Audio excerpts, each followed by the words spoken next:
Hello friends, কেমন আছো সবাই? আবার একটা নতুন ব্লগ নিয়ে তোমাদের সামনে চলে আসলাম।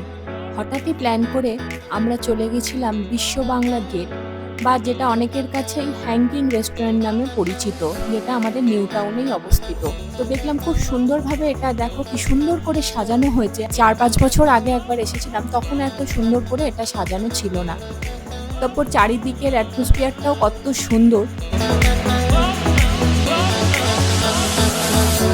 এটা হচ্ছে টিকিট কাউন্টার। তো আমরা আগে থেকে বুক করে যাইনি। এখানে সুইগি থ্রু তোমরা বুক করে যেতে পারো আগের থেকে, তাহলে তোমাদের হয়তো অপেক্ষা করতে হবে না। কিন্তু আমরা যেহেতু আগের থেকে বুক করে যাইনি, ওই জন্য আমাদের টিকিট কাউন্টারের নাম আর ফোন নাম্বার এন্ট্রি করে প্রায় ঘন্টাখানেকের ওপর বসে থাকতে হয়েছিল।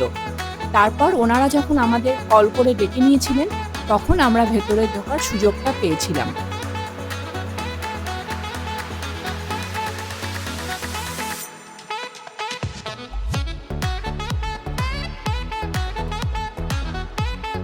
তো ওখানে আমরা যখন ওয়েটিং রুমে অনেকক্ষণ আমরা কাটানোর পর চতুর্দিকটা দেখছিলাম, কত মানে কলকাতা শহরটাকে এত কাছ থেকে খুব একটা বেশি উপভোগ করা হয় না। তবু এখানে বসেও অনেক গল্প করছিলাম, আরুষ দুষ্টুমি করছিল। চারিদিকে বিশ্ব বাংলা গেটটাকে কি মানে গেটের বিভিন্ন অ্যাটমসফিয়ারটাকে এখানে দেখো কত সুন্দরভাবে, কত নিখুঁতভাবে এখানটাতে তুলে ধরা হয়েছিল।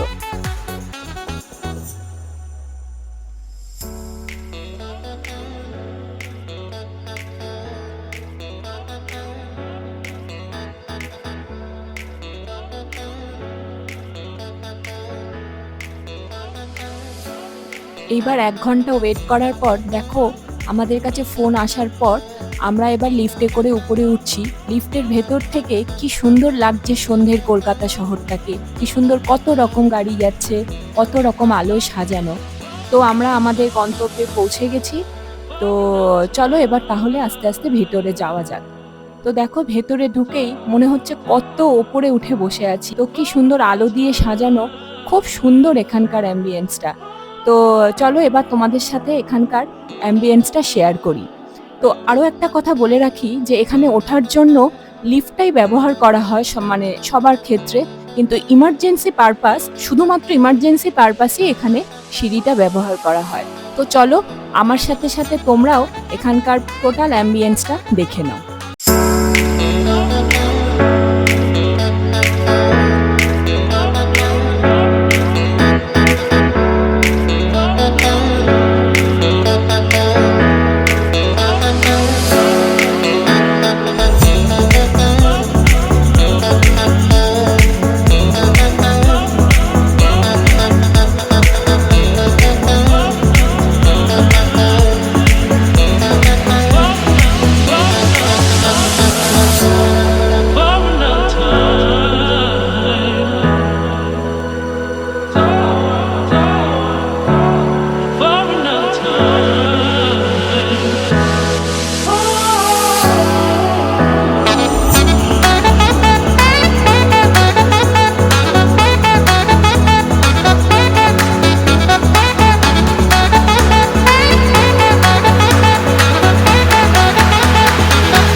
এই টেবিলটা দেওয়া হয়েছিল। ওখানে যেরকম যেরকম হেড কাউন্ট হবে সেই অনুযায়ী ওখানকার স্টাফরাই হেড কাউন্ট অনুযায়ী সেখানে টেবিলটা ওনারাই চুজ করে দেবেন। তো দেখো খুব ভালো লাগছিল অনেকদিন পরে ওখানে গিয়ে। আরুষ কাঁটা চামচ নিয়ে ওর মতো ছিল। তো এবার তোমাদের সামনে মেনু কার্ডটা শেয়ার করে নিলাম। তোমরা ভ্যারাইটি রকম খাবার এখানে পেতে পারো। তো একবার দেখে নাও মেনু কার্ডে এখানে কি কি পাওয়া যায়। প্রথমেই আমরা নিয়ে নিয়েছিলাম চিকেন পাহাড়ি কাবাব, যেটা 6 পিস ছিল, আর সাথে ছিল স্যালাড আর পুদিনার চাটনি। একদম গরম গরম সার্ভ করা হচ্ছিল। আমাদের এখানে কলকাতায় বেশ ঠান্ডা পড়ে গেছে, তো গরম গরম এই চিকেন পাহাড়ি কাবাবটা খেতে খুব ভাল লাগছিল। আর টেস্টটাও অসাধারণ ছিল, একটুকুও ঝাল ছিল না, একদম স্পাইসিও ছিল না। ওই জন্য আরুষ খুব ভালোভাবে খেতে পারছিল, খুব সুন্দর খেতে ছিল।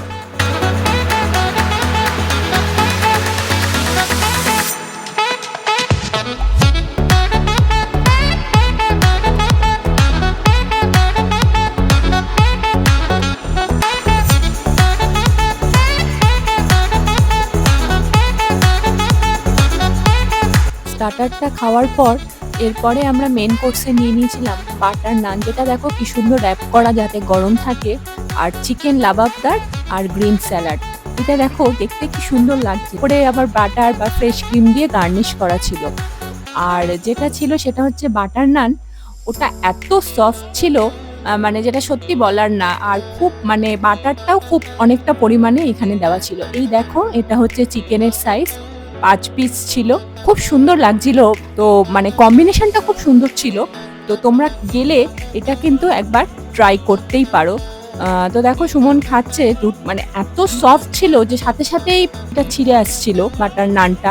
তো সুমন খেয়ে বললো সত্যিই খুব ভালো, খুব ভালো লাগছিল। না সত্যিই খুব ভালো ছিল, ও বলছিল বলে না, মানে কম্বিনেশনটা খুব ভালো ছিল। প্রথমে আমরা ভেবেছিলাম যে মাটনের কোনো প্রিপারেশন নেব, তো ওখানে একজন স্টাফ এটা আমাদের সাজেস্ট করেছিলেন যে বাটার নানের সাথে এই চিকেন লাবাবদারটা বেশ ভালো লাগবে। তার সাথে তো গ্রিন স্যালাড ছিলই। মানে হালকা হালকা ঠান্ডায় মানে রাতের ডিনারটা খুব সুন্দর জমে গেছিল।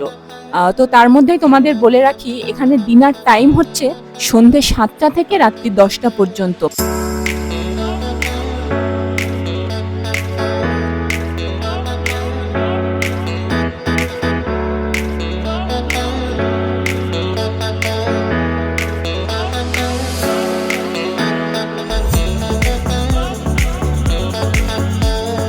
তো খুব সুন্দর একটা সন্ধে খাওয়া দাওয়ায় কাটালাম। তো আজকের ভিডিওটা এখানেই শেষ করছি। দেখা হবে খুব শিগগিরই পরের একটা ব্লগে। টাটা।